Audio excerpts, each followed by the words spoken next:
এত বড় ধাক্কা তো উনি আসেননি, উনি পাননি। এর মধ্যে এই ধাক্কাটা উনি ভেবেছিলেন যে এটা উনি যেটা করতে চেয়েছিলেন, কৌশল যেটা ছিল ওনার, সেটা হচ্ছে আমি 5,500 বা 6,000 মতো ছেলের চাকরি কেনাটা ধরতে পেরেছিলাম।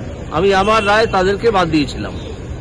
তারপর তাকে যারা অ্যাডভাইস করলেন, তার বড় বড় অ্যাডভাইসার, তার মধ্যে সুপ্রিম কোর্টের কিছু লোকও আছেন, তারপরে কিছু প্রাক্তন জজ আছেন, তারাও তাকে অ্যাডভাইস করলেন যে আপনি ওই যারা ঠিকভাবে চাকরি পেয়েছে আর যারা চাকরি কিনেছে তাদের জোটটা ছাড়াবেন না, তাহলে কোর্ট বাধ্য হবে সকলের চাকরি রেখে দিতে।